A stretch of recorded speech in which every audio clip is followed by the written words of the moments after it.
I didn't flinch when the plate hit the floor. Roast beef, potatoes, years of love splattered like they meant nothing. My son leaned back, smirking, wiping his hands like he'd just cleared the table. "It's just a plate," he said. "Just a plate." After 3 decades of dinners, after burying his father and holding our family together, that was all I was left with. Crumbs and contempt. So I served him something he didn't expect. Not dessert. The deed. All right, before we dive into this crazy story, do me a favor. Subscribe and tell us where you're watching from. Steam curled from the platter of roast beef as Linda Hayes set it in the center of the dining table. The same table her husband had built 40 years ago. The oak surface gleamed under the warm light of the chandelier, smelling faintly of lemon polish and memories. She'd spent the afternoon preparing everything just the way her family used to like it. Mashed potatoes whipped with butter and cream, peas glistening with salt, and her signature brown gravy simmered until thick and smooth. Jason sat at the end of the table, one arm draped over the back of his chair, scrolling his phone. "You ever think about trying something new, Mom?" he said without looking up. "Like, I don't know, food with flavor?" Linda folded her napkin in her lap. "You liked this meal when you were 10, she said evenly. "Said the gravy tasted like Sundays." "Yeah, when I was 10, he muttered.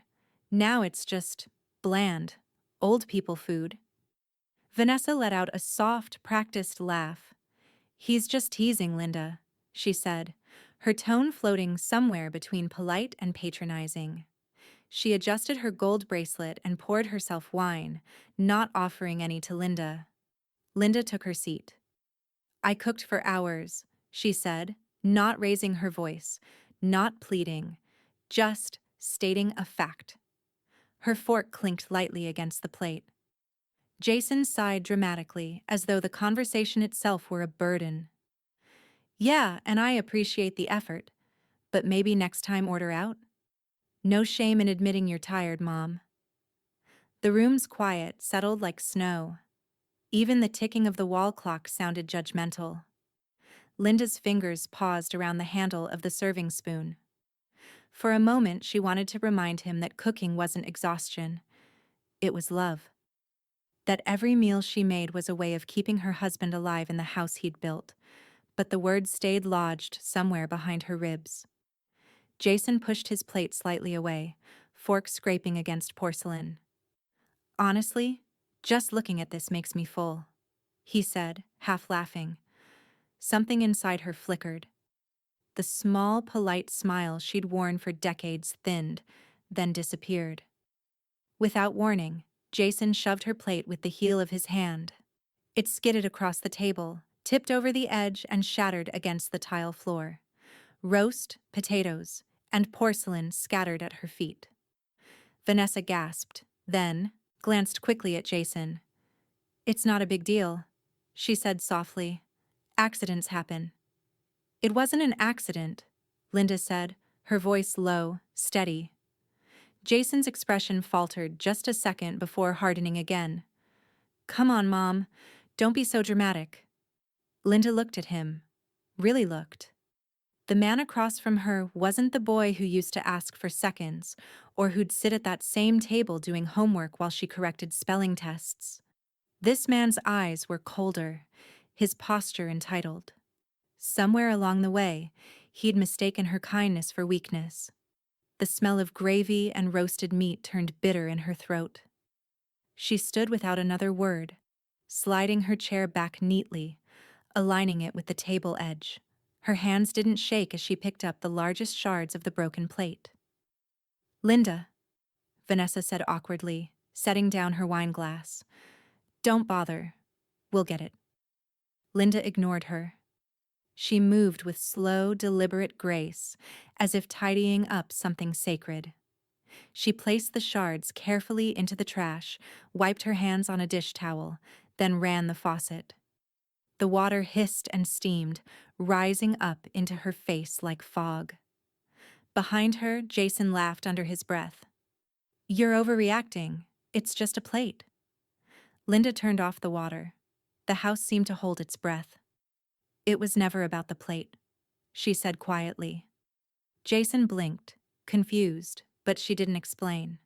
She hung the towel back on its hook, smoothing the edge flat with her palm, then walked toward the hallway without looking back. Her slippers made soft sounds against the floorboards, a rhythm only she could hear.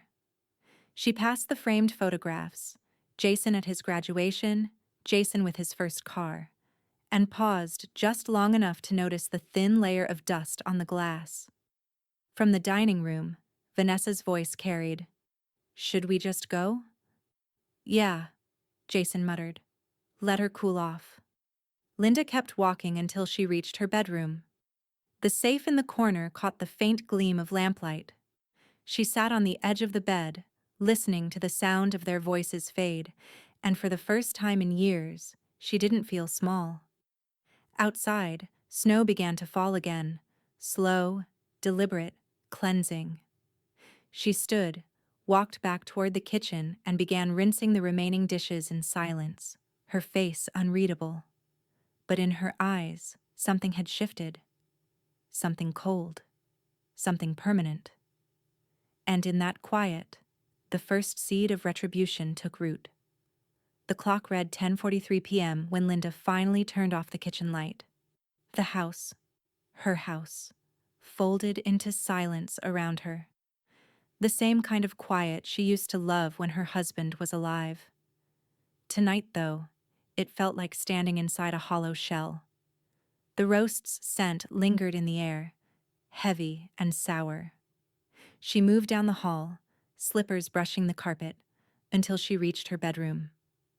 The lamp on her nightstand cast a soft amber glow over framed photos, her wedding day, her husband holding Jason as a newborn, Jason at his high school graduation, all the moments that had once meant everything. She stared at them, her reflection faint in the glass, and thought about the sound of her dinner plate shattering on the floor. She crossed to the corner of the room, where a small wall safe was tucked behind an old oak dresser. Her husband had installed it years ago, saying, "Just in case something ever happens to me, Lynn." He had meant it as reassurance. Back then, she hadn't known something would come to mean losing him, then slowly losing the boy they'd raised. The safe's keypad gave a soft beep as she entered the code, their wedding anniversary. Inside sat a few folders, a jewelry box, and a thick envelope labeled "Living Trust." She pulled it out and laid it on the dresser. The paper crackled faintly, the way old things do when they've waited too long to be touched. Her reading glasses perched low on her nose, she flipped to the last page where her husband's signature, neat and steady, looked almost alive beside hers. Jason Hayes, sole inheritor. Linda pressed her fingertips to the words. When she and her husband had signed this document, Jason had been 23, working his first steady job, calling home every Sunday. She'd written his name without hesitation, never imagining she'd one day regret it. Now she could still hear Vanessa's voice from earlier that week. "Linda needs help letting go. It's not healthy, holding on to that house like a shrine." Her jaw tightened. They'd called this a shrine, the home where she'd made every birthday cake, patched every scraped knee, held her husband's hand through chemo. The walls weren't sacred because they were old. They were sacred because she'd earned every inch of peace they gave her. Linda sat at the edge of her bed, the trust spread across her lap, her pulse steady, but heavy. Jason's name sat there like a bruise she couldn't ignore. The phone on her nightstand buzzed. A text from Margot. "You okay?" "I heard from Carla that dinner didn't go well." Linda stared at the message for a long moment before replying. "He broke my plate." A pause. Then another bubble appeared. "He's been pushing too far for too long. Call Ben Ritter. You know he'll help." Ben Ritter, her husband's old attorney, still sharp as a tack, the kind of man who believed in rules and fairness in equal measure. She hadn't spoken to him since the funeral. She exhaled slowly, turning back to the trust.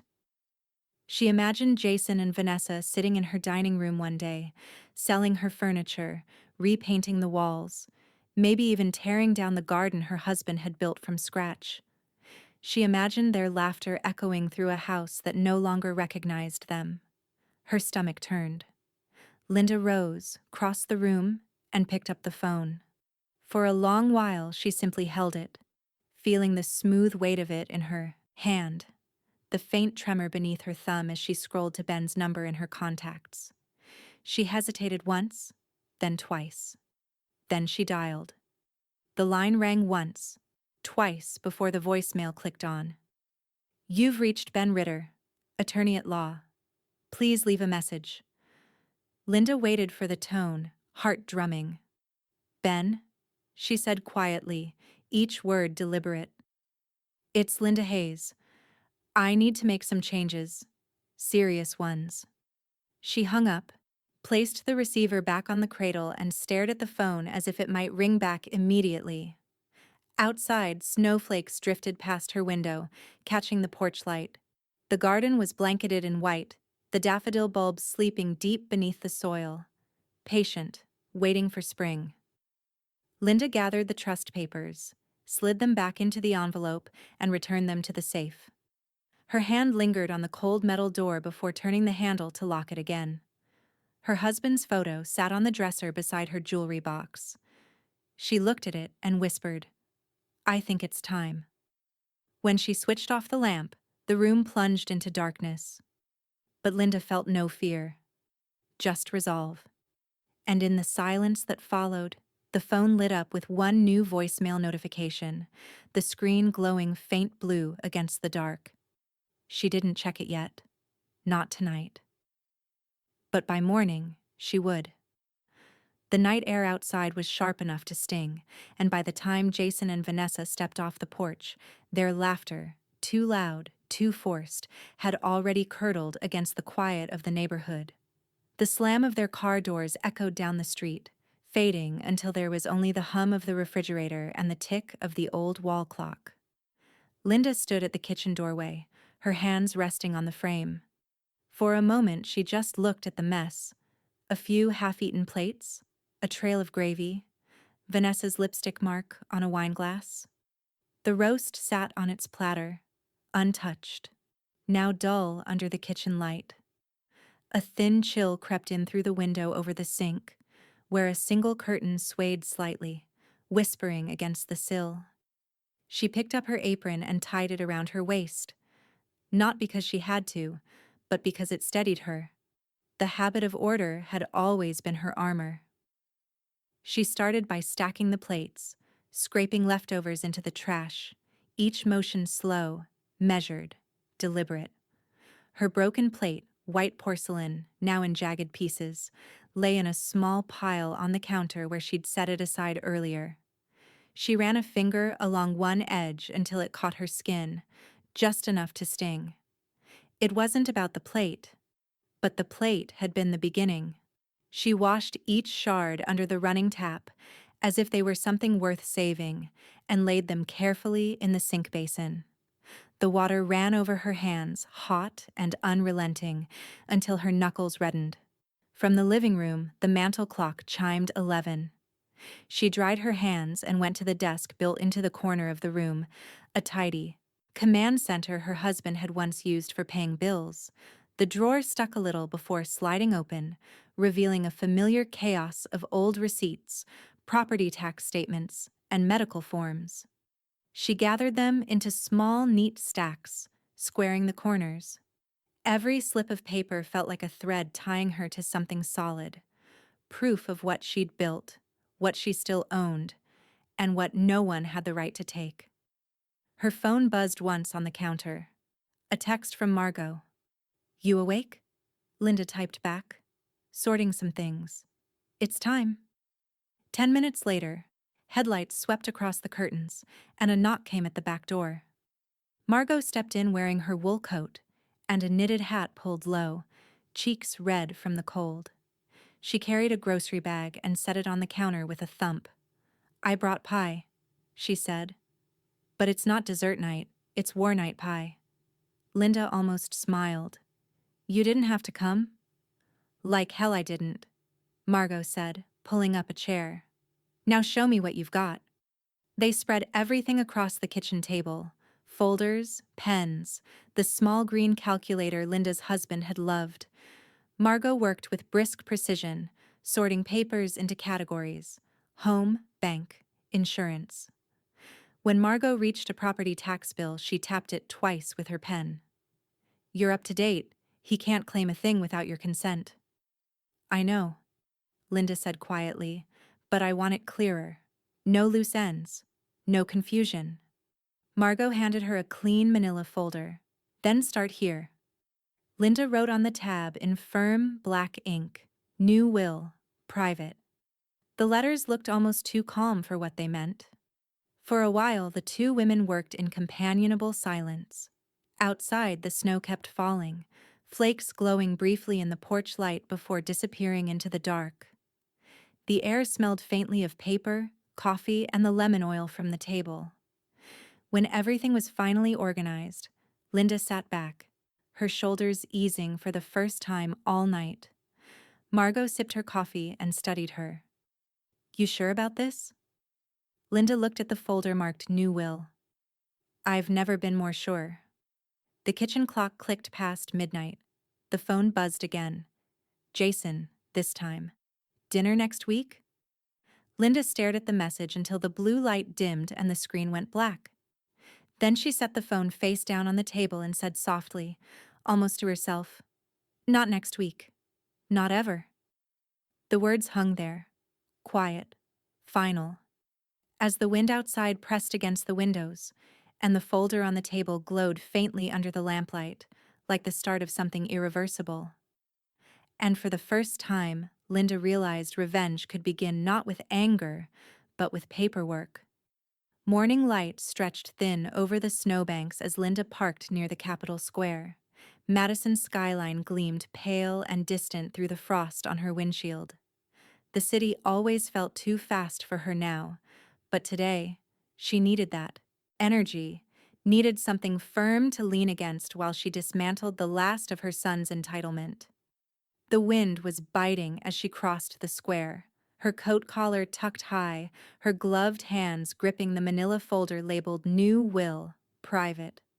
She passed a coffee cart, the scent of espresso trailing through the cold air, and thought of the dozens of mornings she'd driven Jason to school with a thermos in hand, promising him the world was his if he just stayed kind. Inside Ben Ritter's law office, the air was warm and faintly smelled of paper, toner, and pine cleaner. The place hadn't changed since she'd last been there for her husband's estate. Same framed law degree, same mahogany desk polished to a mirror shine. Ben himself looked much the same too, if a little grayer around the temples and sharper in the eyes. Linda Hayes, he said, standing from behind his desk with a smile that was all professionalism and no pity. Been a long time. Too long, she said, shaking his hand. I need your help again. Serious help. He gestured toward the chair across from him. That's what I'm here for. Margot gave me a heads up you'd be calling. She still knows how to light a fire under people. Linda smiled faintly as she sat. That she does. Ben adjusted his glasses. You said on the phone you wanted to make changes to your living trust? Linda opened the folder and slid the papers toward him. I want it rewritten. Completely. Jason is no longer to be included as an inheritor. For a beat, Ben didn't speak. He simply studied her, weighing her calm tone against the sharpness in her eyes. You're sure about this? Absolutely. He nodded once and clicked his pen. Then let's start fresh. Who do you want listed as your beneficiary? Linda hesitated, not because she was unsure, but because saying it aloud made it real. The Dane County Hospice Center, she said finally. They helped my husband at the end. I want them to have everything. The house, the savings, the life insurance, all of it. Ben's brows lifted slightly, but he didn't question it. A clean transfer to a nonprofit, he said, making notes. No family involvement, no conditional trusts. ironclad protection. That's what I need, Linda said. He nodded again, his expression turning brisk and focused as he began typing up the revisions. The steady rhythm of the keyboard filled the quiet office, broken only by the hum of the heater and the occasional shuffle of paper. Linda sat still, hands folded in her lap, eyes on the window. Outside, the Capitol dome gleamed under the winter sun, strong, unyielding, deliberate. When Ben finally printed the documents, he read them back to her line by line. This new will revokes all prior versions. It names Dane County Hospice Center as full and sole beneficiary. No residual clauses, no secondary claimants. You'll sign here, here, and here. Linda took the pen, feeling its weight. The nib hovered over her name for a moment as her pulse steadied. She thought about the dinner table, the broken plate, the sound of Jason's laugh. Then she signed. Firm, precise strokes. Ben smiled approvingly. That's a signature that means business. Before he could say more, the door opened and a woman stepped in, a familiar face from long ago. Tracy Nolan, now a clerk at the county courthouse, still wearing her hair in the same efficient bun she'd had when they worked in the same district office. Well, I'll be, Tracy said softly, if it isn't Linda Hayes. Long time no see. Tracy, Linda said warmly. Still keeping the city honest? Trying my best. Tracy winked and took the documents from Ben. So, we're notarizing something big today, huh? Ben gave a small nod. Big and final. Tracy read over the pages quickly, then reached for her stamp. The sound of it, the solid clack against paper, felt like a gavel dropping in Linda's chest. When it was done, Ben leaned back and studied her. You just made it legally impossible for anyone to contest this. Jason can huff and puff all he wants, but this will won't budge. You've shut every door he could try to pry open. Linda exhaled slowly. Good. That's all I needed. Tracy handed her the final folder, now stamped, signed, and sealed. You look different, she said quietly. Lighter. Linda smiled faintly. I feel lighter already. She stood, tucking the papers under her arm. The world outside the frosted glass seemed brighter somehow, clearer. Ben walked her to the door. You did the right thing, Linda. Some signatures carry more weight than others. I know, she said, opening the door. The cold hit her face, crisp and bracing. But as she stepped back into the sunlight, her phone buzzed in her pocket. Jason's name flashing across the screen. She didn't answer. Instead, she looked up at the Capitol dome gleaming against the winter sky and whispered, You can't undo what's written in ink. And with that, the first legal nail in Jason's inheritance was set firmly in place. The morning sun crept through the lace curtains, throwing thin lines of gold across Linda's kitchen table. She'd been up since 6, her hands busy with small tasks, watering the violets, polishing the silverware, refolding the dish towels. The world outside was quiet, the kind of cold Wisconsin morning that muffled every sound. It was peaceful, the kind of peace that came after a storm, but it wouldn't last long. She knew that even before the gravel crunched in her driveway. Jason didn't knock. He never did anymore. The door swung open and his voice filled the house like a draft. Hey, Mom. You home? Linda didn't look up from her cup of coffee. I'm right here, Jason. He strode into the kitchen wearing a leather jacket and a grin that didn't reach his eyes. In his hand was a glossy flyer. Thought I'd swing by and show you something fun. He dropped it on the table between them. Check it out. Real estate listings. Just browsing, but this one's perfect. You could get nearly $500,000 for this place. Linda's eyes flicked to the paper. A smiling agent posed in front of a house almost identical to hers, the caption reading, Market hot, sell before spring. She took a slow sip of her coffee. And why? She asked evenly. Would I sell my home? He shrugged, his tone falsely casual. You know, downsizing, less maintenance. You could move into one of those senior condos near the lake. Vanessa and I were talking about it. It just makes sense. Property values are up, and once it's sold, we could. We? Linda repeated, setting her cup down with a soft click. Jason blinked. Well, yeah. It's all in the family. I figured you'd want to transfer the deed sooner rather than later before. Before what? She asked, her voice smooth as glass. He faltered, rubbing the back of his neck. Before things get complicated. Linda reached for the folder on the counter, the one she'd brought home from Ben Ritter's office. She opened it slowly, as if unwrapping something delicate. Jason, she said quietly, you might want to look at this before you start planning my retirement. He frowned, glancing down at the crisp document she slid toward him. What is this? The title, she said. He flipped the page, scanning for his name. His brow furrowed. Wait, what the hell? My name's not here. No, she said. It isn't. Jason looked up, incredulous. You took me off the deed? Linda nodded once. I did. Legally and permanently. Mom, you can't just. He laughed, the sound sharp, strained. You don't even know how this stuff works. Ben Ritter does, she said, her tone calm but pointed. And he filed the changes with the county last week. The color drained from his face. You went to Ben? Without telling me? I didn't think I needed your permission. Jason's hand tightened around the flyer, crumpling it. You're making a huge mistake. You can't just cut me out of everything. This is supposed to be mine someday. Linda's gaze didn't waver. No, Jason. It was supposed to be ours. Your father's and mine. But you stopped treating it like family long before I stopped pretending you deserved it. He stared at her, his jaw slack with disbelief. You've lost it.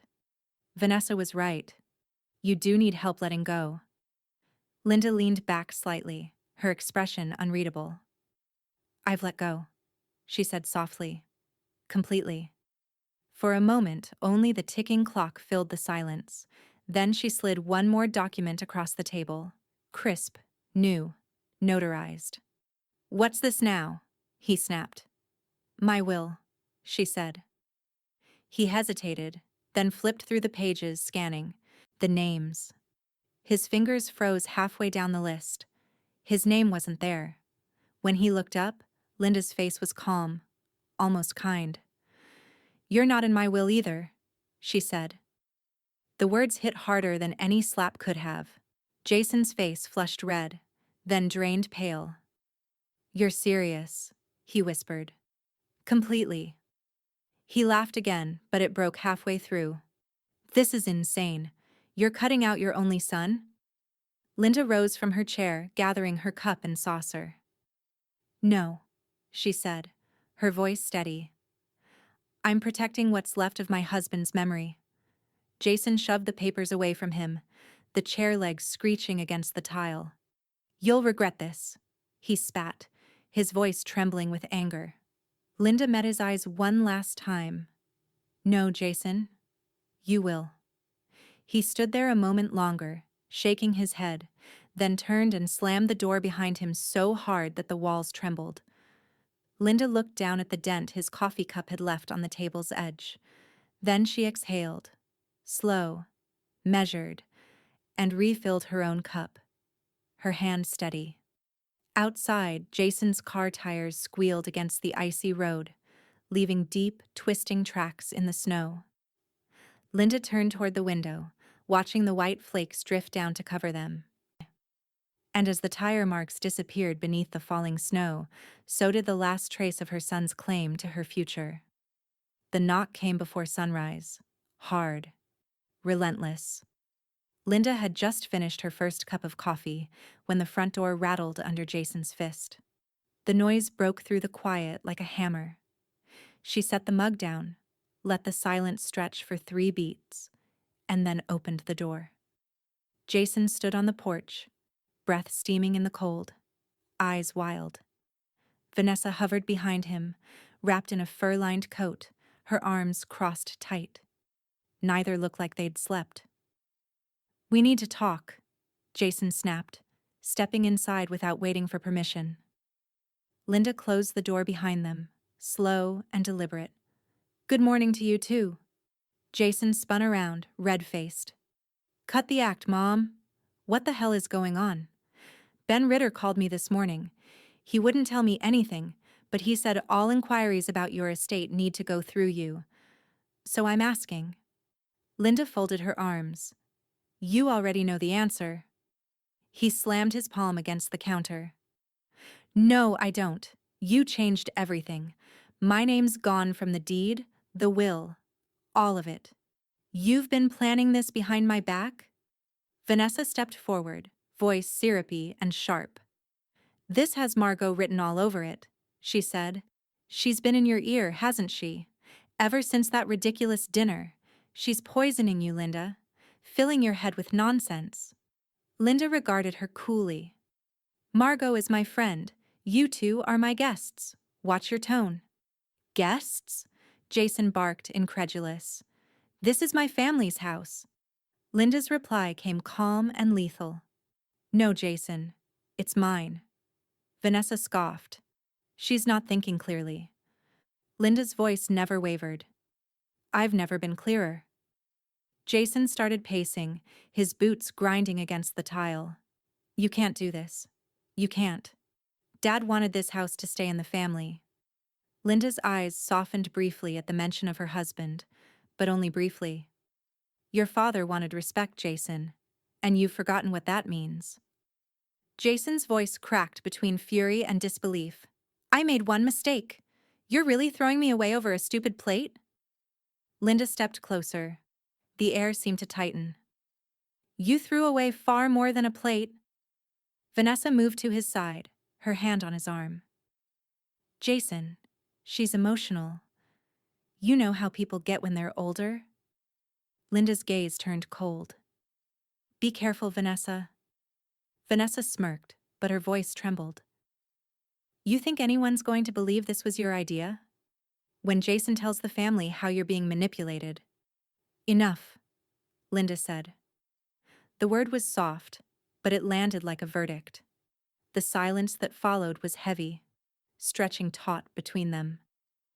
The grandfather clock in the hallway ticked too loudly, the sound of time itself closing in. Then Linda spoke again, measured, deliberate. "Disrespect has consequences." Jason blinked, as though she'd struck him. "You think you can talk to me like that?" "I already did," she said. He turned on his heel, muttering curses under his breath. "Unbelievable. You've lost it, Mom. You actually think you can rewrite the past?" She didn't move. "I'm not rewriting anything. I'm correcting it." Jason grabbed his jacket from the hook, shoving his arms through the sleeves with jerky motions. "Fine. Do whatever you want. But don't expect me to come running when you need help paying the bills, or fixing this dump when the furnace breaks." Linda tilted her head slightly, her tone almost gentle. "The hospice center will handle it." That stopped him cold.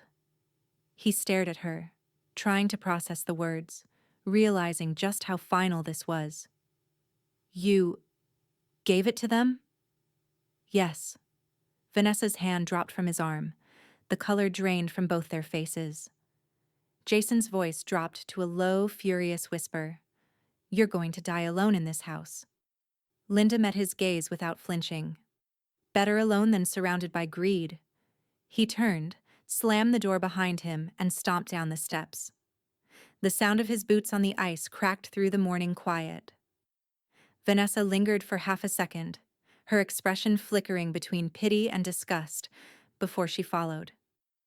Linda didn't watch them leave. She simply walked to her bedroom, the floorboards creaking softly underfoot. She knelt in front of the safe, entered the code, her wedding anniversary, and listened to the familiar beep. Inside, the trust and will sat where she'd left them, neat and untouchable. She checked each page one last time, smoothing the edges before locking them away again. The metallic click of the door sounded final, satisfying. Then she sat on the edge of the bed, breathing slowly. The air was still, heavy with the scent of coffee and cold air. Outside, Jason's car engine roared to life. The tires spun once, twice, then peeled out of the driveway. Linda listened until the sound was gone. And in that silence, thick, unbroken, she whispered to herself, "He finally understands what consequences sound like."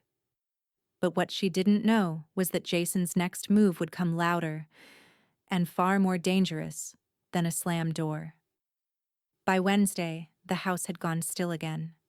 No shouting, no slammed doors, no angry footsteps pounding up the driveway, just quiet.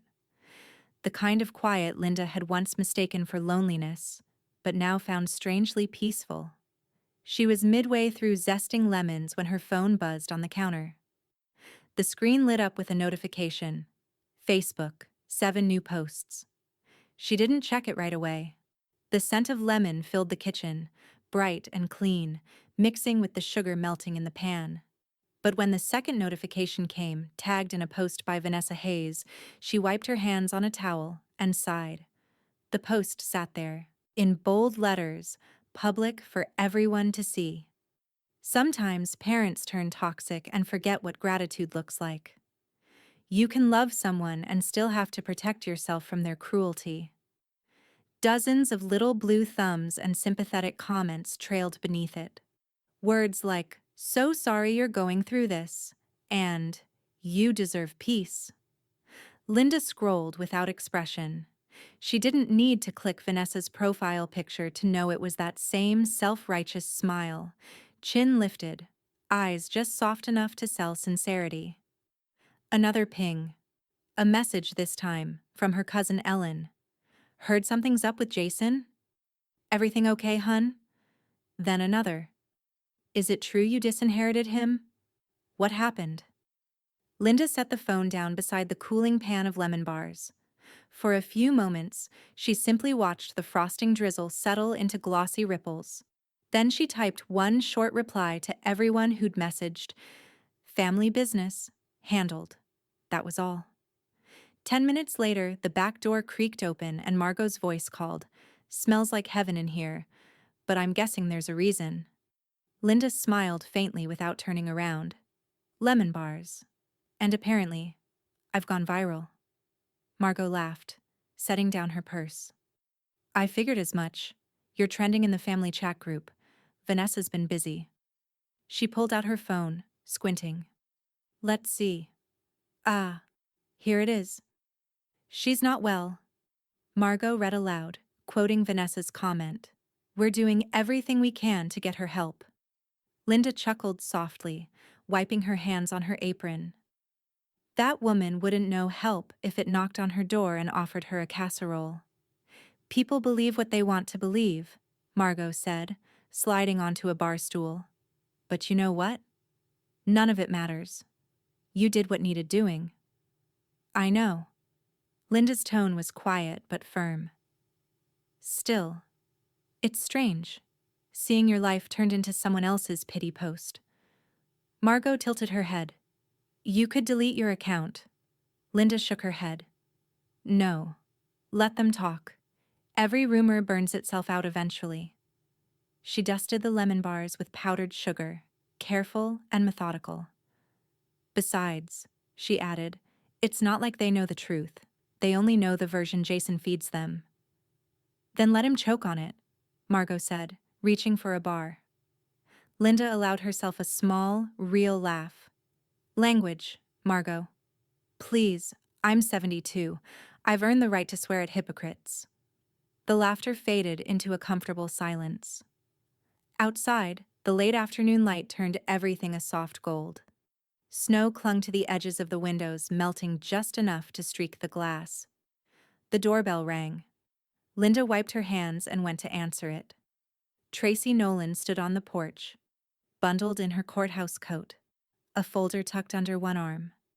Her breath puffed white in the air. Afternoon, Linda, she said. Just came from Ben's office. He wanted me to drop these off. Final certified copies of your filings. Linda stepped aside to let her in. Tracy, you're an angel. Tracy smiled. Only on paper. Everything's official now. No loopholes, no pending disputes. It's done. Linda took the folder, flipping through the stamped pages. Her name gleamed beside the embossed notary seal, the living trust, the title, the will. Every page was proof that her life's work, her husband's memory, was protected. She exhaled, the kind of long breath that empties something heavy. Thank you, she said softly. Anytime. Tracy slipped her gloves back on. Oh, and I saw that Facebook business. Ignore it. People who shout online are usually the ones losing control in real life. Linda nodded slowly. I think you're right. When the door closed behind her, Linda turned back toward the kitchen. The sun had lowered behind the trees, spilling amber light across the table where the folder sat. She untied her apron, poured herself a small glass of iced tea, and cut 2 lemon bars. One for herself, one for Margot. As they ate, Linda's phone buzzed again. Another notification. This one from an unfamiliar account. Jason Hayes tagged you in a post. Margot raised an eyebrow. You going to look? Linda smiled faintly. Not yet. She slid the phone face down on the table and took another bite of her lemon bar, the sugar crisp against her tongue. Outside, the snow was falling again. Slow, patient, deliberate. But deep in the quiet of that kitchen, something far colder than snow was starting to form, and it bore Jason Hayes's name. The letter came on a Thursday, tucked between a gardening catalog and the local utility bill. Linda recognized the embossed return address before she even slit it open. Hanson and Dyer, attorneys at law, Jason's latest move. She stood at the counter, knife still in hand from cutting lemons earlier that morning, and opened it carefully. The words inside were clinical, distant, and cold. Our client, Mr. Jason Hayes, respectfully requests a formal mediation regarding the division of your estate and property title to ensure equitable family arrangements. Linda read it twice, then once more, slower this time. It was absurd. The letter spoke as if she were gone already, as if she were in a state to be divided, rather than a living woman standing in her own kitchen. She laid the letter on the counter, reached for the phone, and called Ben Ritter. He answered on the second ring. Morning, Linda. Let me guess. You got a letter. She let out a small breath. You're fast. I've been doing this long enough to know when someone's kid hires a bull-headed attorney. His tone hardened. Forward me a copy. I'll handle it. By afternoon, he had. His response, copied to her inbox, was short and surgical. My client, Mrs. Linda Hayes, is under no legal obligation to entertain mediation regarding her personal estate. All filings are current, notarized, and irrevocable. Any further inquiry into her private affairs will be regarded as harassment.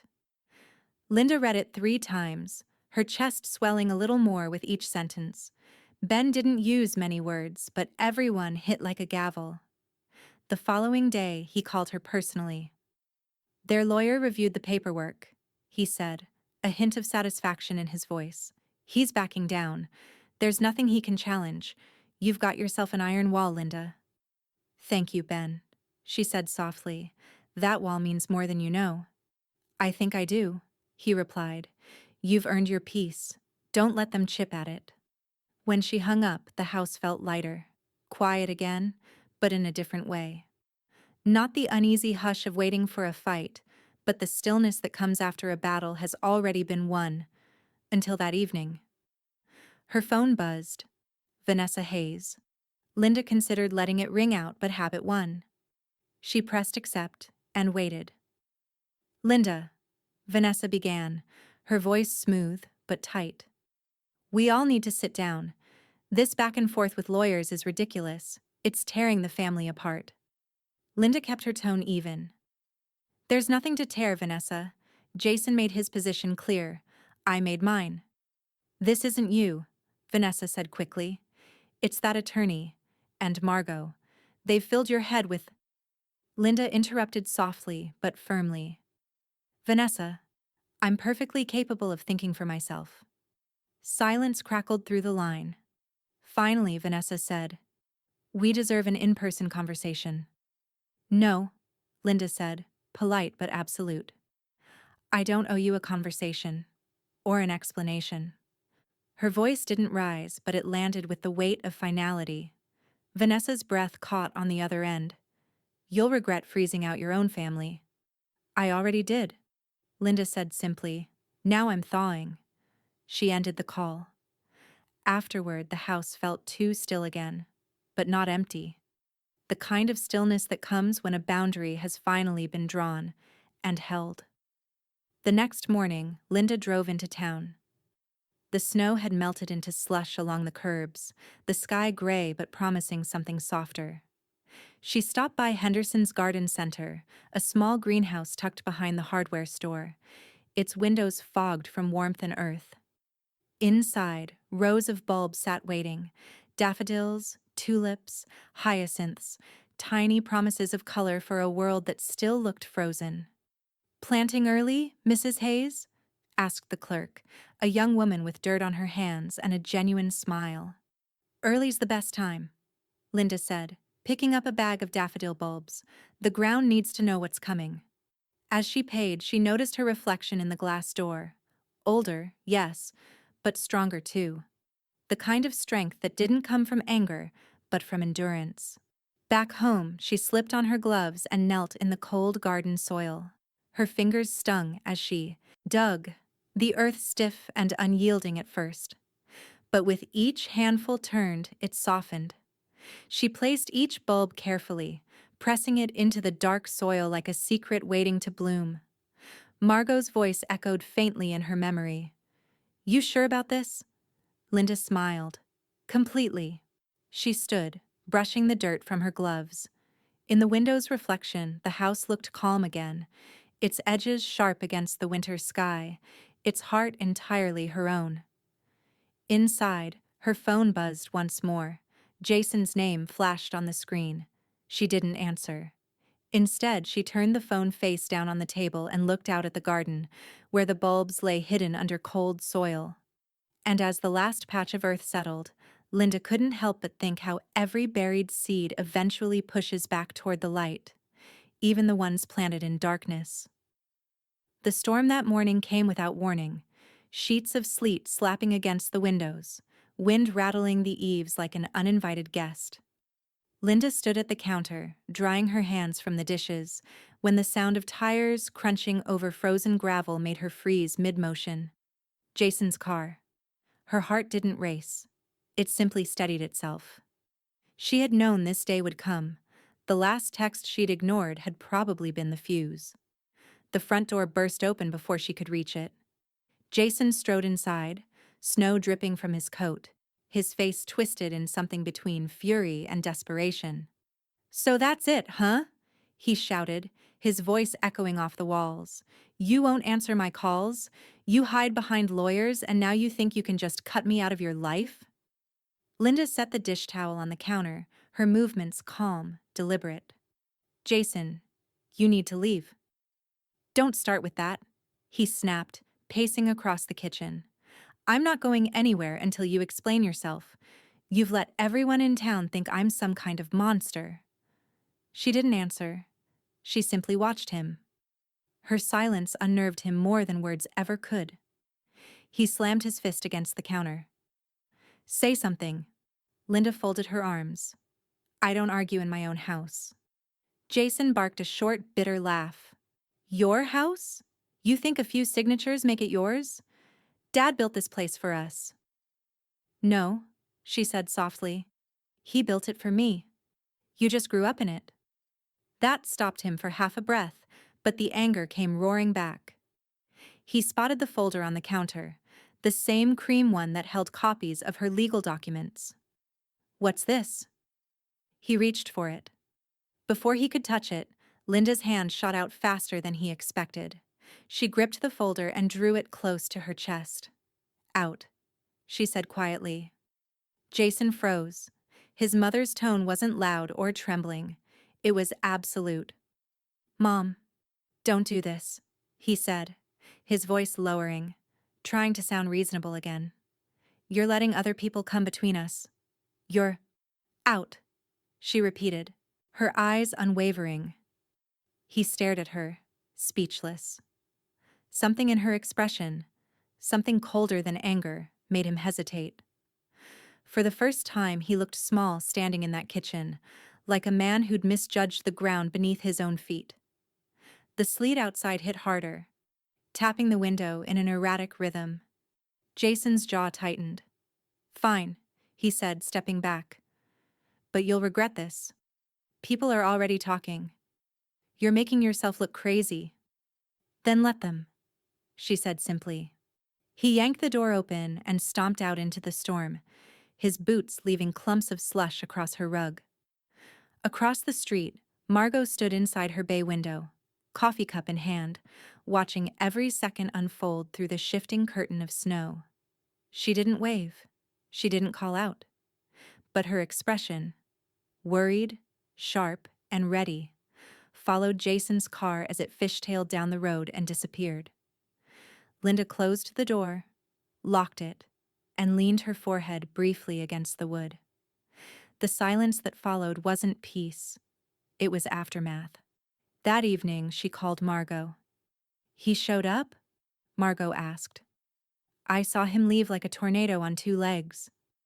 Linda nodded, even though her friend couldn't see her. He came for my documents. I told him no. You should tell Ben, Margot said immediately. And Tracy. I already did, Linda said quietly. By the next morning, Linda was at the courthouse. The gray stone building looked heavier than usual under the weight of fresh snow.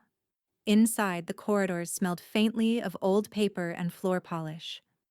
Tracy Nolan met her near the clerk's desk. Ben filled me in, she said. You doing all right? I am, Linda said, but I'm not waiting for another visit.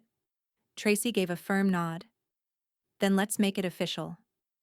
Together, they filled out the forms, pages of precise language that built another wall between Linda and her son. The restraining order wasn't about revenge. It was about reclaiming air, time, and quiet. When Tracy slid the final copy across the counter for her to sign, Linda hesitated only long enough to take a steady breath. Then she signed, clean, exact, without tremor. Effective immediately, Tracy said, stamping the page. He can't contact you, approach the property, or send anyone on his behalf. We'll serve him by tomorrow. Linda gathered her gloves and folder, her face unreadable. Thank you, Tracy. As she stepped back out into the brittle sunlight, the wind cut across her cheeks like a blade, but it felt purifying, almost necessary. Across the street, Margot's old Buick idled, the passenger window rolled down. You okay? She called. Linda managed a small smile. Better than okay. She tucked the papers safely inside her coat and looked back toward the courthouse steps. Because this time, the law was on her side, and Jason Hayes had just found out what happens when the door you slam locks behind you. The technician arrived just after sunrise, his breath clouding in the cool March air. He was polite, efficient, and didn't ask questions when Linda mentioned she wanted full coverage, doors, windows, motion sensors, and the back gate. While he worked, Linda hovered nearby with her coffee, watching the quiet precision of his hands. Each soft click of a mounted sensor sounded like a small promise. The last few weeks had been a blur of legal paperwork and heavy silences. This, at least, was something concrete. Something that beeped when it was supposed to. When he finished, the man handed her a small fob and a laminated instruction card. It's simple, Mrs. Hayes, he said, with a reassuring smile. If anything happens, it'll alert the local precinct instantly. Linda nodded, slipping the fob into her pocket. That's all I needed to hear. As his van rolled away, she stood on the porch for a long moment, listening to the hum of the system coming online. The wind swept across the yard, catching the faint green shoots poking through the thawing soil. Her daffodils, stubborn, bright things, had started to push their way toward the sun. By noon, the police cruiser pulled into the driveway. Officer Ramirez, a tall woman with calm eyes, stepped out holding an envelope. "Mrs. Hayes," she said, "just letting you know Mr. Jason Hayes was served the no-contact order this morning. He was less than pleased, but he's aware of the penalties if he violates it." "Thank you," Linda said softly. "I appreciate it." The officer hesitated. "If he tries anything, call us immediately. Don't wait." "I won't," Linda promised. After Ramirez left, Linda lingered in the doorway, her hand resting on the frame. For the first time in months, she didn't flinch at the sound of footsteps outside or the rumble of a passing car. The house finally felt like hers again, quiet, protected, whole. That peace lasted exactly 3 hours.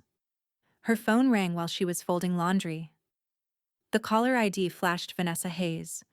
She considered ignoring it but answered anyway, curiosity outweighing caution.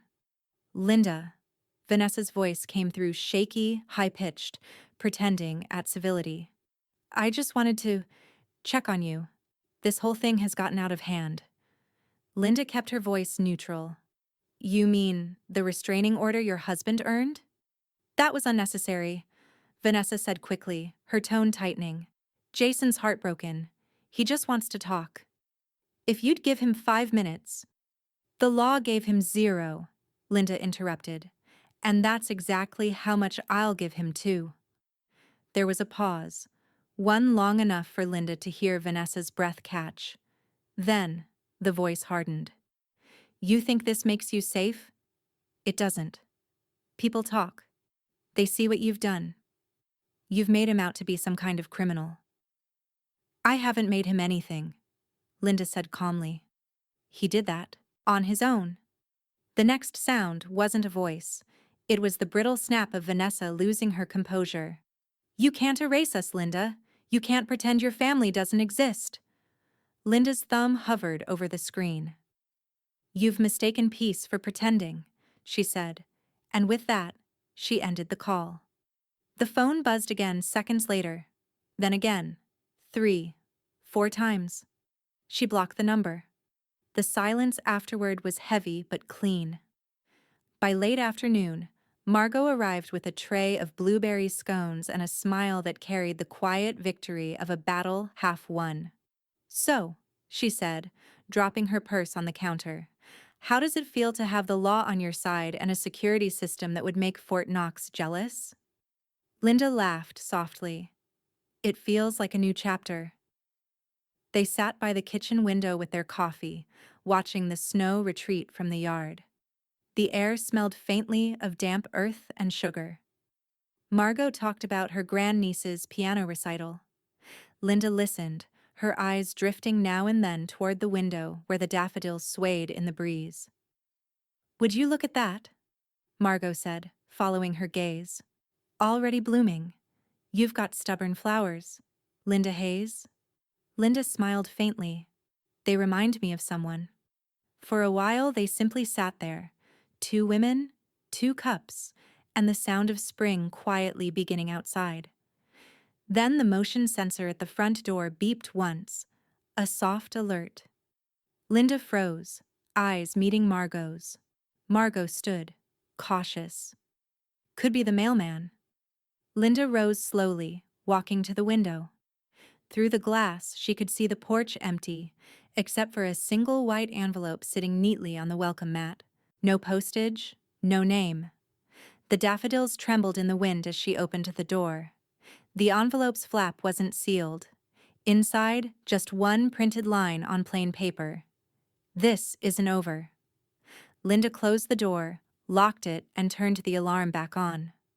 Her voice was steady when she spoke, almost to herself. "Neither am I." and as the daffodils swayed outside, bright against the thawing ground, peace and danger bloomed together under the same sun. The first truly warm day of spring came quietly. No fanfare, no headlines, just a soft sunlight spilling across the kitchen floor, glinting off Linda's coffee cup. Outside, the daffodils stood tall, their petals trembling in a faint breeze. She'd been staring at them longer than she meant to, her mind tracing the line between endings and beginnings. The white envelope from a week ago still sat tucked in her desk drawer. She hadn't shown Margot, hadn't called the police again. Instead, she'd made her decision. Not a fearful one, a final one. By mid-morning, she was driving down Monroe Street toward the Dane County Hospice Center, the same one that had cared for her husband during his final months. The brick building had expanded since then. New windows, a polished sign, the scent of lilacs from the front garden blooming too early for the season. Inside, the receptionist greeted her warmly. "Mrs. Hayes, we've been expecting you. Mr. Delgado is waiting in his office." "Thank you," Linda said, her voice steady. The director, a kind-eyed man in his 50s, rose as she entered. "Linda, so good to see you again. We're honored by what you've done." She smiled faintly. "I'm just putting things where they'll matter most." He gestured for her to sit. "Ben Ritter called this morning to confirm the paperwork. This will finalize everything." Linda opened her purse and withdrew the folder. Her hands were sure as she passed it across the desk. Inside was the document she and Ben had worked on for weeks, the charitable remainder trust agreement, transferring ownership of her home and assets to the hospice upon her death. As Delgado read through the final pages, his tone softened. "You know, this isn't just a donation, it's a legacy. It'll fund nearly an entire wing of the new care unit." "That's the idea," Linda said. "I wanted something permanent." He looked up. "You're certain?" She met his gaze evenly. "I'm past the point of uncertainty." He nodded, impressed by her calm. "Then all that's left is your signature." The pen felt heavier than usual in her hand, but her handwriting didn't waver. She signed, dated, and pressed her initials beside the final clause. The sound of the pen scratching against the paper reminded her of that first day in Ben's office, the moment she'd taken her son out of her will. Only this time, there was no anger, no grief, just clarity. When it was done, Delgado stood and extended his hand. "Congratulations, Linda.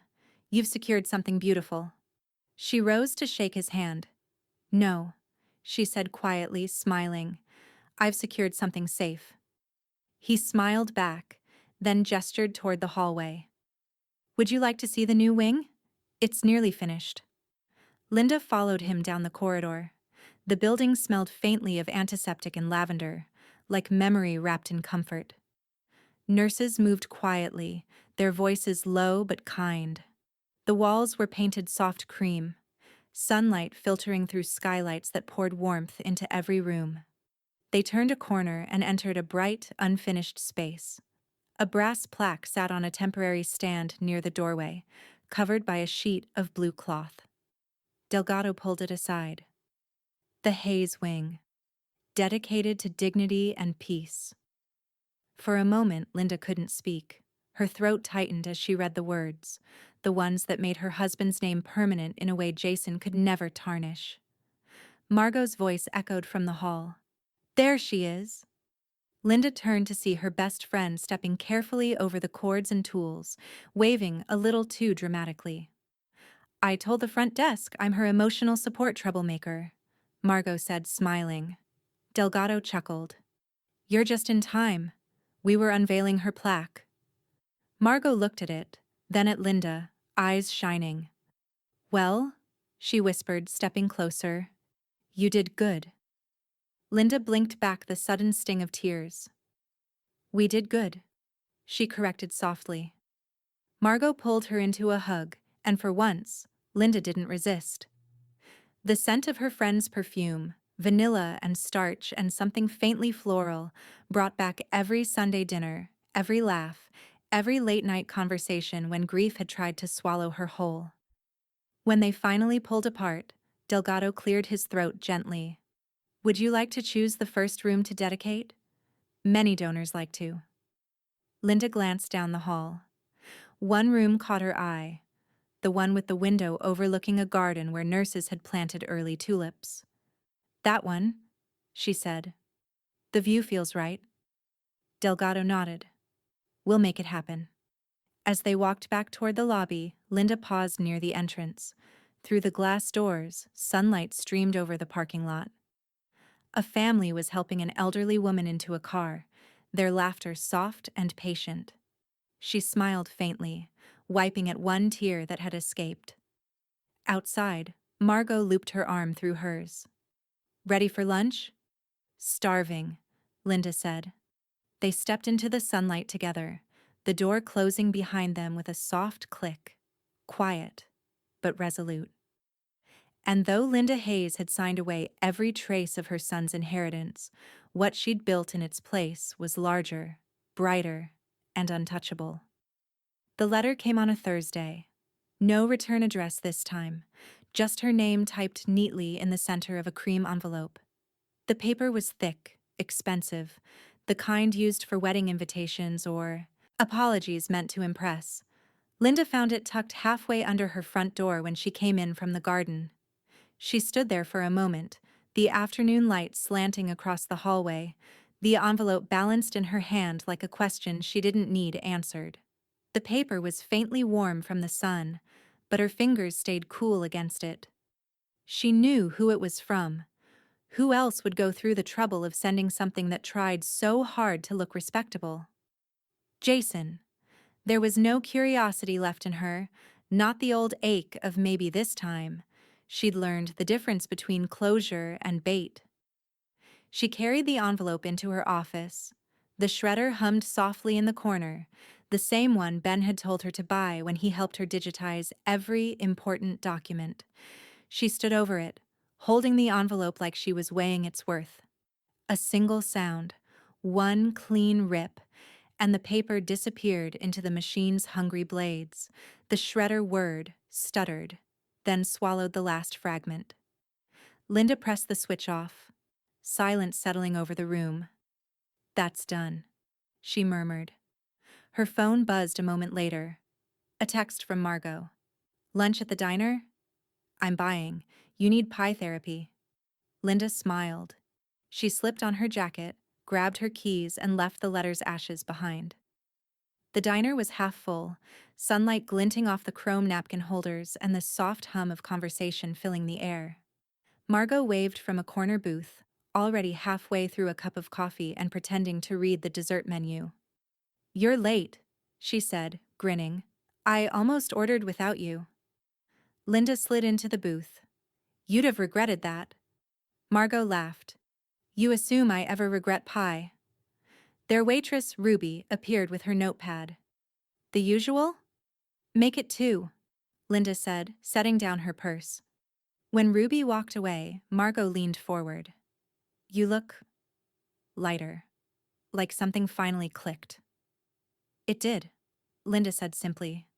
I threw something away. Margot raised a brow. That envelope you wouldn't tell me about? Linda nodded. Didn't even peek? Not a word. Good. Margot took a sip of coffee. Some words don't deserve to be read. They fell into the easy rhythm of conversation, the kind that comes from years of surviving the same heartbreaks and holidays.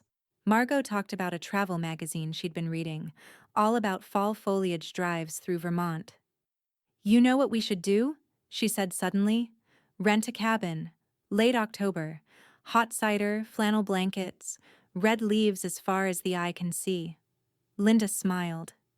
You just described a Hallmark movie. Margot grinned.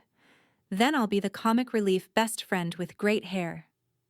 Linda laughed, real laughter that filled her chest instead of catching in her throat.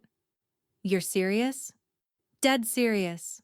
It's time you saw the world again. Even if it's just the scenic route. Linda looked out the window, where the sky had turned a clean blue after days of rain. Maybe it is time. When the pie arrived, rhubarb, steaming and tart, they ate in companionable silence. The sweetness grounded her.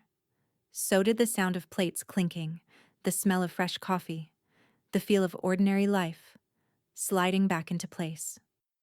That night, back home, Linda sat at her desk. The hum of her computer filled the room as she opened her account settings. Bank, utilities, everything tied neatly to her name alone. One by one, she changed her passwords, updating them to combinations no one could guess. Then she opened her security app, tightening access to her cameras and alarms. Her online banking page blinked with confirmation. Access updated successfully. For the first time in months, Linda leaned back in her chair and let herself breathe. But habit was hard to break. After everything, she still double-checked the locks before bed. This time, though, she didn't do it out of fear. It was ritual. Ownership. Each turn of the key sounded like punctuation at the end of a long, unfinished sentence. When she reached the front door, the porch light illuminated her reflection in the glass. Older, yes, but steady. She smiled faintly. That'll do. Outside, the daffodils swayed in the night breeze, their golden heads bobbing as if in quiet agreement. Upstairs, she pulled the curtains closed and turned out the light. Her phone buzzed once on the dresser. A new voicemail from an unknown number, but she didn't check it. Not tonight. And downstairs, the shredded letter sat in the bin like confetti from a celebration only Linda Hayes knew how to throw. The morning light poured through the kitchen window warm and golden, catching flecks of dust that spun like small ghosts in the air. Linda stood on a step stool, a hammer in her hand, and a calm precision in her movements. The wall above the table had been bare since winter, but today it would hold something permanent. She lifted the wooden shadow box, oak, polished, beautiful, and centered it above the chair where she used to sit every Sunday. Inside, behind the glass, rested the broken shards of her dinner plate. Each fragment had been carefully arranged into a circle that didn't quite close, a reminder of the night everything changed.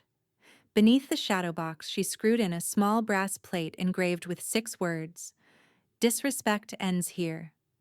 The sound of the final screw tightening was steady, decisive. When she stepped down from the stool, Margot was standing in the doorway, her hands pressed to her mouth. "Oh, Linda," she said softly, tears pooling at the corners of her eyes. That's perfect." Linda tilted her head, inspecting her work. "It's honest." Margot laughed through her tears. "God, you're something else. Most people would have just bought new dishes." "I did," Linda said, smiling faintly. "But some things you keep, just to remember what they're worth." Margot sniffed, pulling out a tissue from her purse. "I'm crying and laughing at the same time. You're going to ruin my mascara." "That's all right," Linda said gently. "It's a good day for both." They stood together for a long moment, the quiet hum of the house wrapping around them. Outside, the daffodils were in full bloom now, nodding their bright yellow heads as if in approval. Margot wiped her eyes and sighed. "You really did it, didn't you? Every last bit. The will, the trust, the house." "It's all finalized," Linda said. "Ben filed the last set of documents this morning." "Bless that man." "He sent me a note," Linda said, pulling a small letter from her pocket. She unfolded it carefully. "He said the charitable trust is now irrevocable. The hospice owns the deed. Completely. Not even I can change it." Margot let out a low whistle. "Well, that's that. Jason couldn't touch it even if he sprouted angel wings and repented in the street." Linda smiled at that, a small, contented curve of her lips. "He won't. He doesn't have it in him." She moved to the table where a fresh sheet of stationery lay waiting beside a pen and her reading glasses. The header read simply, "To whom it may concern." Margot tilted her head. "What's that?" "A note," Linda said, sitting down. "For the safe." I've been meaning to write it. Margot hesitated. For Jason? No, Linda said. For whoever finds it after me. She began to write, her handwriting slow but steady. The sound of the pen scratching against the paper filled the kitchen. If you're reading this, know that peace doesn't arrive by accident. It's built, one decision at a time. I have lived through both love and disappointment, but I refuse to leave bitterness behind me. My home was not lost. It was transformed. May it bring comfort to those who need it more than I ever did. To anyone who ever mistakes silence for weakness, understand this. Silence is sometimes the loudest answer. LH. When she was finished, she folded the letter neatly and sealed it in a small envelope marked private. Margot watched quietly as Linda carried it to her bedroom. She opened the safe, placed the note inside, and closed the door with a soft click. When she returned to the kitchen, Margot was still staring at the wall art. That's going to drive Jason crazy if he ever sees it. He won't, Linda said, but it's enough to know he could. They shared a small, knowing laugh, the kind that comes only after surviving something together. Then Linda's phone buzzed on the counter. She glanced at it and frowned. The name flashing on the screen wasn't one she recognized. Ben Ritter. She answered. Ben? Everything okay? His voice came low but calm. Everything's fine, legally speaking. But I thought you should know. Jason's name came up this morning. County investigators reached out. He's under review for financial fraud. Linda blinked, the words hanging in the air like frost. Fraud? Yes, Ben said. Unrelated to you. Looks like something to do with his business accounts. Misuse of client funds. It's only a preliminary report, but it doesn't look good. Linda's gaze drifted toward the shadow box on the wall. The brass plate caught the sunlight and glowed faintly. I see, she said quietly. I just thought you should hear it from me. Thank you, Ben. After she hung up, she didn't speak for a long while. Margot's eyes were wide, searching her face. You okay?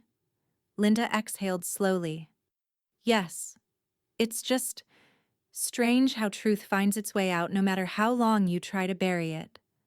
Margot nodded, unsure whether to smile. Guess karma keeps its own calendar.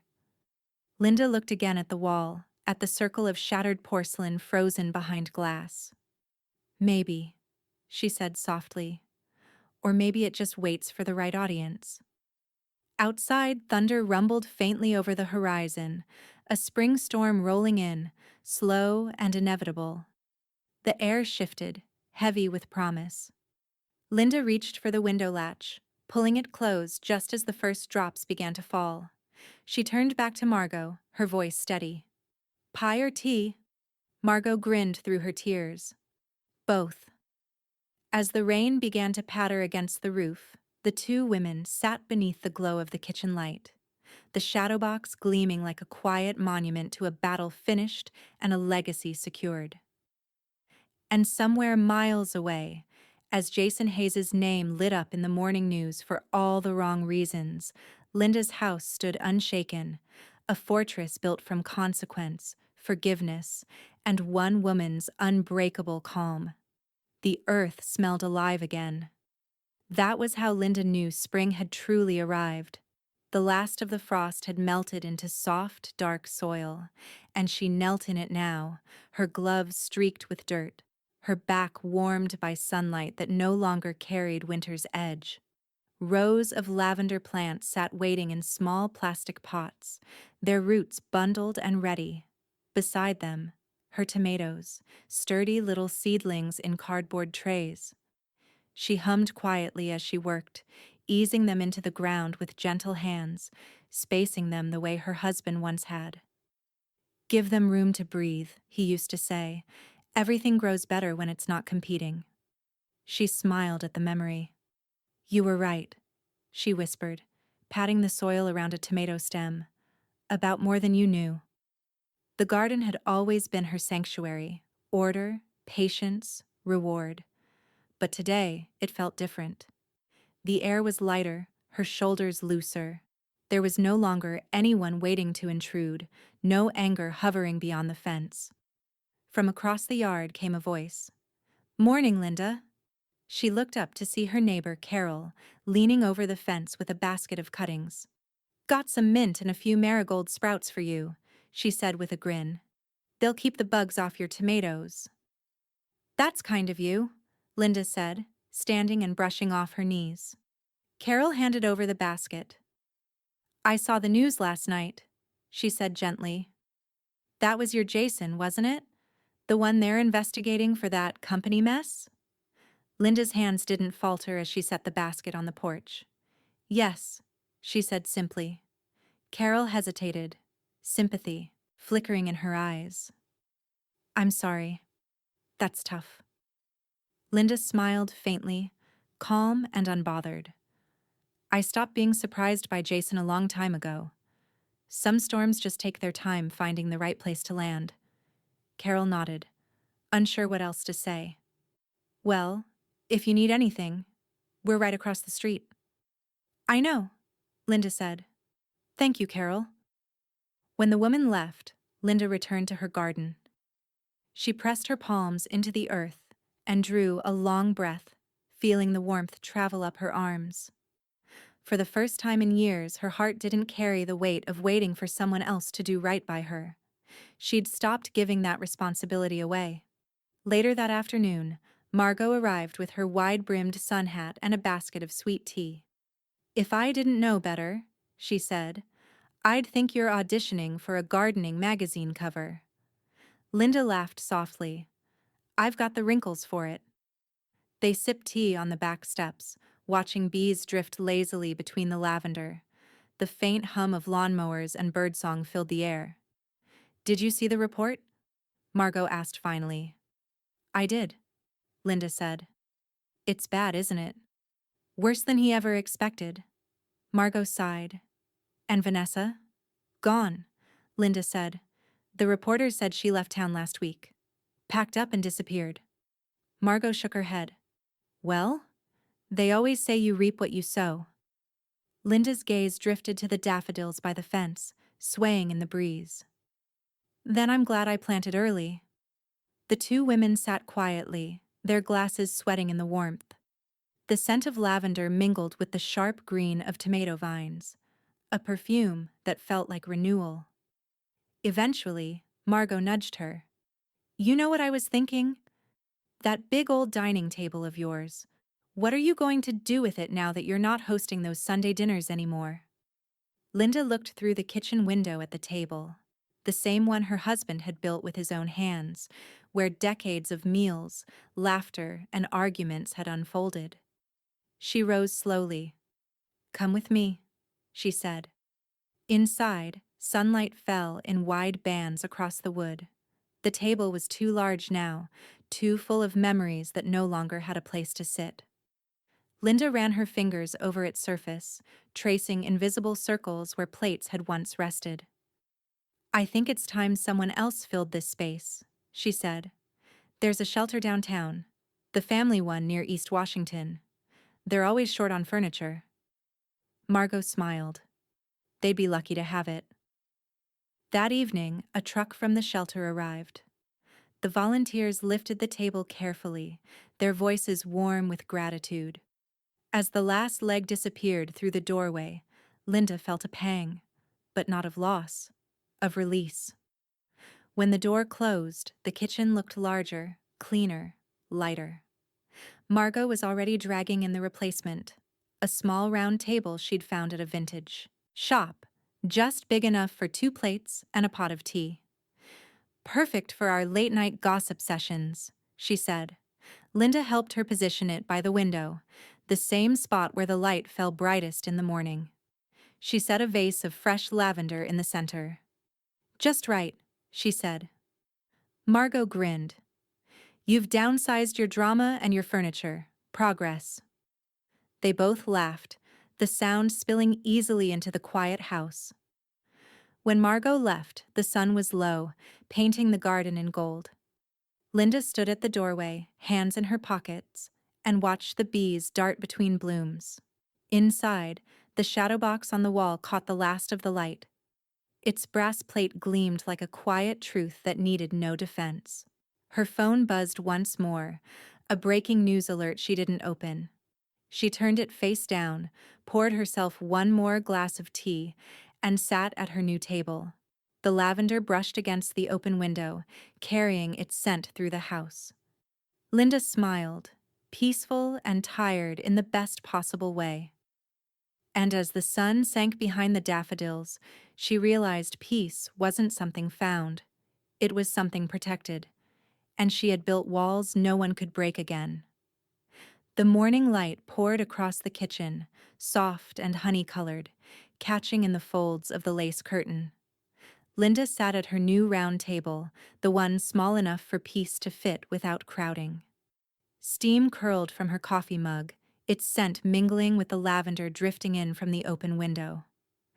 Outside, the daffodils swayed gently, their petals like little suns against the green. She took a slow sip, watching the world wake up. The quiet didn't ache anymore.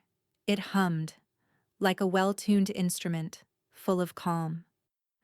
The newspaper lay folded beside her, untouched except for the headline she'd already seen: Local businessman faces fraud indictment. She didn't need to read beyond the name she'd memorized years ago. Jason Hayes. She pushed the paper aside and reached instead for the newsletter from Dane County Hospice, the one that had arrived in yesterday's mail. The cover showed the new wing, bright, full of windows, its caption reading, "The Linda Hayes Endowment Fund, a legacy of care." Her name looked strange in print, not because it didn't belong there, but because, for once, it was attached to something clean, something kind. The article inside was short but thoughtful, describing her donation as a gift of permanence and compassion. Her husband's name was there too, engraved in the photo of the brass plaque on the wall. She traced the image with her fingertip, a small smile tugging at her mouth. "You'd like this," she murmured. "You always said our home should mean something after us." A knock came at the back door, 3 quick raps that could only belong to Margot. "Come in," Linda called. The door swung open, and Margot breezed in holding a pie tin wrapped in a red towel. "Guess what's in season?" she said, her grin wide. Linda chuckled. "If it's rhubarb, you're a month ahead of me." "I have connections," Margot said, setting the tin on the table and unwrapping it like treasure. "Fresh from Carol's garden," she insisted. The smell filled the room, sweet and tart, buttery and warm. Margot pulled 2 plates from the cupboard without asking. She knew where everything was now. They sat down, the fork's first clink against ceramic slicing through the stillness. "Did you see it?" Margot asked, nodding toward the newsletter. "You're famous. A whole fund in your name." "I saw." Linda smiled softly. "It feels settled. You deserve it." "I don't know about that." Linda took a small bite of pie. "But it feels right. This house, the hospice, everything. It's all where it should be." Margot leaned back, studying her friend. "You've changed, you know." "I hope so." "No, I mean it," Margot said. "You're softer. Not weaker, just lighter." Linda looked out the window again. Maybe that's what peace feels like when it finally shows up. Less like silence, more like room to breathe. Margot followed her gaze. "And the house?" "Still mine," Linda said. "Even now that it's theirs." "The hospice?" She nodded. "The deed's official. Ben confirmed it yesterday. No more what-ifs." Margot smiled. "You did it, Linda. You turned your pain into paperwork. And somehow, that paperwork turned into something beautiful." They both laughed, clinking their forks like glasses. After a few quiet moments, Margot glanced toward the shadow box hanging on the far wall. The light caught its glass just right, throwing a golden sheen across the brass plate. Still gives me chills every time I look at that thing, Margot said. Linda turned her head slightly, her expression unreadable but warm. It reminds me who I am when someone tries to tell me otherwise. Margot nodded, her eyes glistening. You served your justice with elegance, my friend. Linda smiled faintly. Justice doesn't always need a gavel. The clock on the wall ticked gently, the rhythm steady and sure. Outside, a breeze stirred the garden, and a few lavender petals drifted in through the open window, landing near her plate. Linda brushed them aside and folded the newsletter closed, laying her hand atop it. Funny, she said softly. All my life, I thought my worth was tied to this house, to keeping it spotless, holding on. Turns out it only started to matter once I let it go. Margot reached across the table, her hand covering Linda's. You didn't lose a home, Lynn. You built one that keeps giving. Linda squeezed her hand back, then smiled. And I finally know what to serve. Margot tilted her head. What's that supposed to mean? Linda rose, carrying both their plates to the sink, her back straight and sure.